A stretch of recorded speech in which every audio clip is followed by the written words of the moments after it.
अवस्था में है? सारा खेल इस मन का है, सारा खेल इस मन का है। मन का समर्पित हो जाना ही सच्चा समर्पण है। और भाई, मन समर्पित होना बहुत कठिन बात है। ये हम अपने ही जीवन की तो अनुभव की बात बता सकते हैं। बचपन से लेकर के 13 वर्ष की अवस्था से लेकर आज तक इसी योद्धा से लड़ाई हो रही है, अब भी हो रही है। इसी योद्धा से लड़ाई हो रही, मन रूपी योद्धा से। कितनी बार धोबिया पछाड़ इसने मारा और कितनी बार हमने मारा, लेकिन अभी फाइनल पे नहीं है। अब भी युद्ध प्रारंभ है, जैसा हुआ था वैसे ही चल रहा है, अब भी चल रहा है।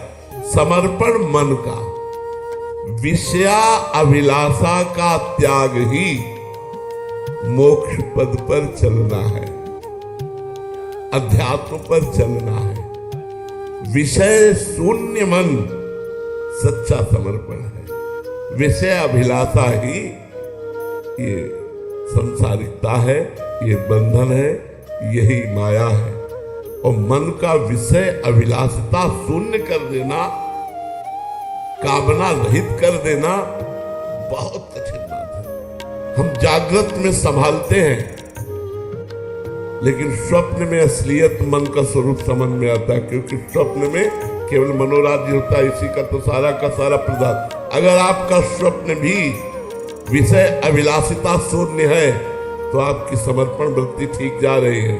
और अगर स्वप्न दूषित है तो अभी सूक्ष्म शरीर पर आपकी साधना का प्रभाव नहीं पड़ रहा। मन का सावय मना कृष्ण पदारविंद हो, मन का भगवान के चरणारविंद में विषय अभिलाषा शून्य होकर लग जाना, यही सच्चा समर्पण है। देखो, मन को विषय भोग देते हुए भजन करना, ये तो चलेगा।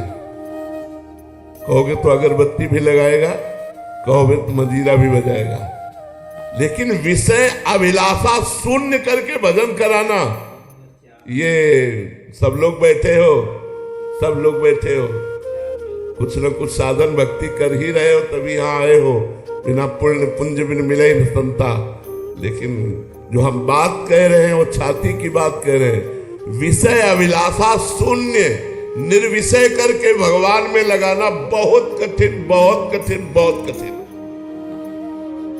यह ऐसा योद्धा है कि बड़े बड़ों को छाचित्र पछाड़ता है, बड़े बड़ों को छाचित्र पछाड़ता है।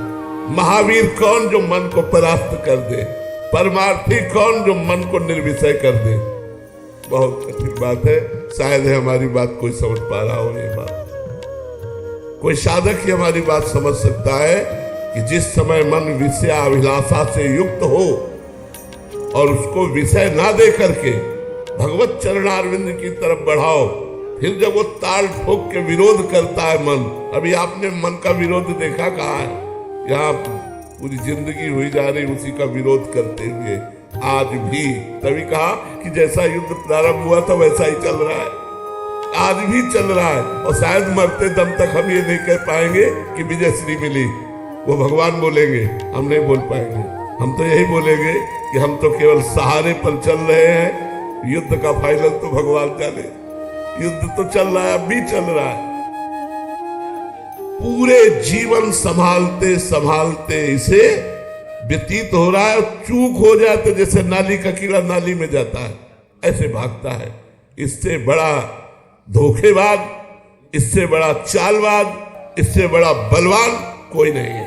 मर जी, आप कहते हैं बैलेंस बना के चलना, इसका क्या था? बैलेंस बनाने के मन ने कहा कि आज ये खा लिया जाए, खा लिया, आज ये भोग लिया जाए, भोग लिया जाए, तो जाओ मंदिर भी तुम्हें ले जाएगा, वृंदावन भी लाएगा, तुमसे आरती पूजा भी करवा लेगा, क्योंकि वो जो चाहता है वो तुम कर रहे हो।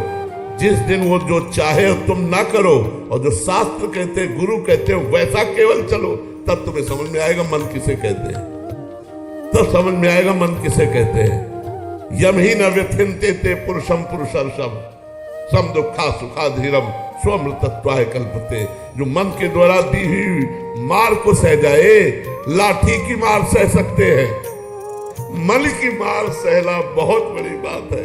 जो बहादुर हालात घूसों की मार, डंडों की मार सहने के लिए तैयार है, वो मन की मार नहीं। यम ही नवे ते पुरुषम पुरुषर सब दुखा सुखा धीरम शुम्र तत्वाय कल्पते। मन को जिसने मार दिया, मार देने का मतलब निर्विषय कर दिया।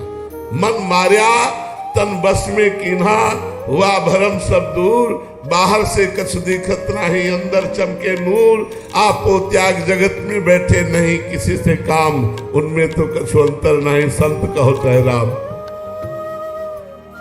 अगर मन को निर्विषय करके भगवान में लगा दिया तो भगवान तुम्हारी चरण रेणु लेने के लिए लालायित है।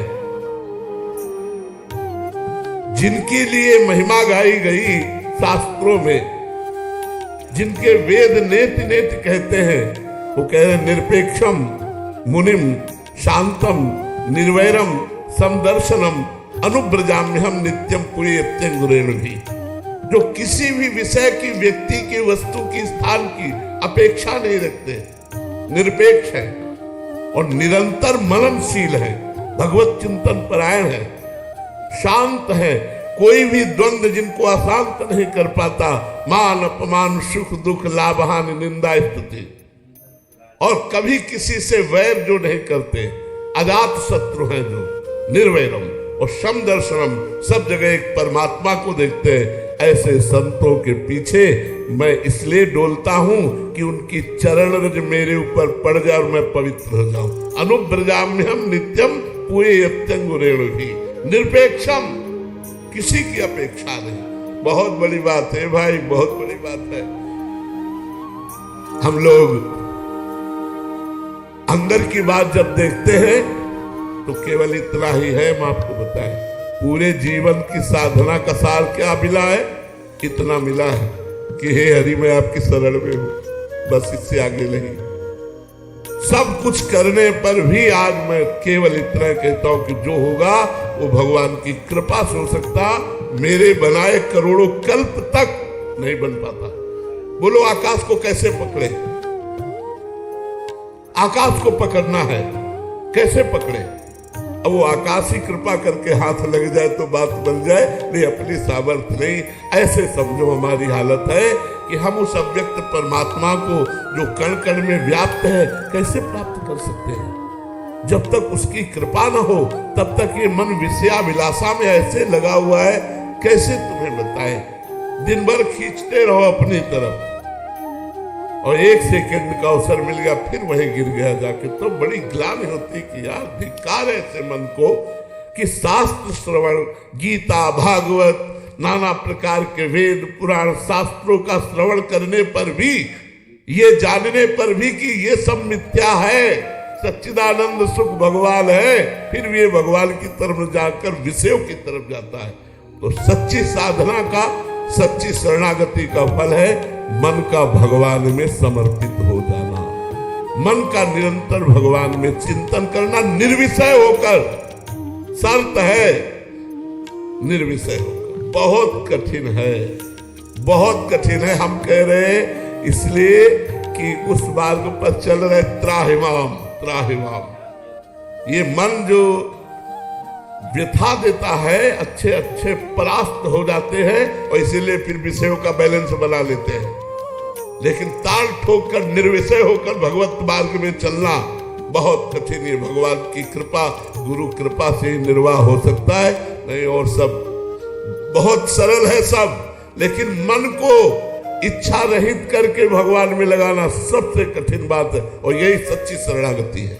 मन को मारना ही पड़ेगा महाराज जी। बिल्कुल, बिना इसको निर्विषय किए कोई भगवान को प्राप्त नहीं कर सकता। बिना निर्विषय जा ही न चाही कबौ कछु, तुम सन सहज स्नेह बसो निरंतर तासुर सो राउर निजगे। इसीलिए कह रहे लड़ाई के चक्कर में मत पड़ो, राधा राधा करो। कलयुग केवल नाम आधारा, सुमिर सुमिर नर उतरे पारा। अब हम लोगों को तैयार किया गया है, हजारों के कल्याण के लिए खुली तुम्हें बात कह रहे हैं। तुमको इतना कष्ट नहीं सहना पड़ेगा। संतों को भगवान तैयार करते हैं, अपने पार्षदों को, कि लाखों को करोड़ों को भगवत धाम पहुंचाया जाए। इसलिए उनको जला करके सोना जितना तपाया जाता है उतना ही चमकता है। धार तभी बनती जब घन का प्रहार